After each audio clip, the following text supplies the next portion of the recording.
There's three main points that we're trying to get across to people: comparability, ability to pay, and reputation.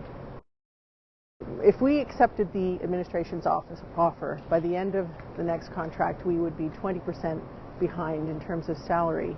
Now, it's not a question of us, wanting the extra money so we can all put decks on our houses or anything like that.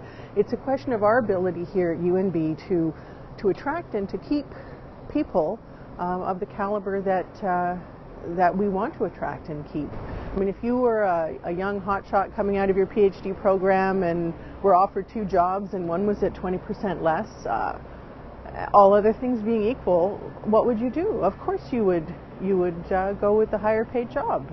And we're finding, some departments are finding real difficulty hiring people, or we hire people and they leave. The administration constantly tells us that comparability is important when it comes to administrative salaries. You may remember there was a bit of a scandal a little while ago about the size of our president's salary. We were told by the administration that you need to pay a comparable wage to attract somebody.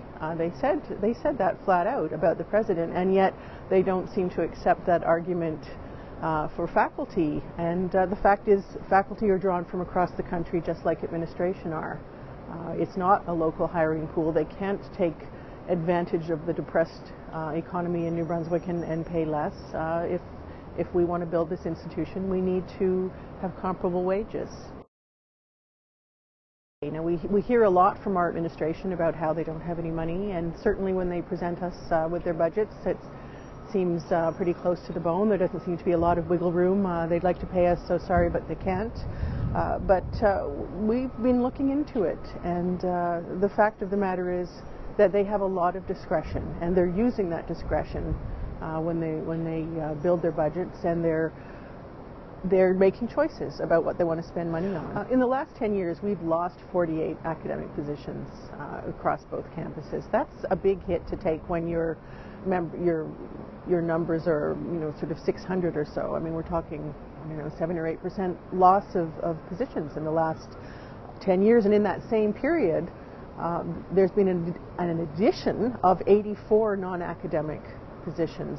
So it's very clear that there is money. The argument that there isn't money doesn't fly. It's a question of what that money is being spent on and the choices that the administration is making, and they're not choosing to bolster the academic core mission of the university.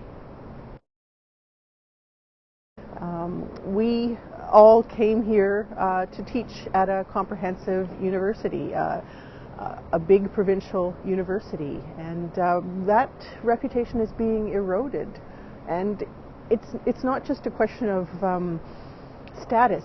It's a question of the very character of this institution. Are we going to be able to offer the standard of education that we should be able to offer to our students? People say this is a have-not province. We're so used to making do with less here. And we're saying that our students, that the youth of this province, should not have to make do with less when it comes to their education.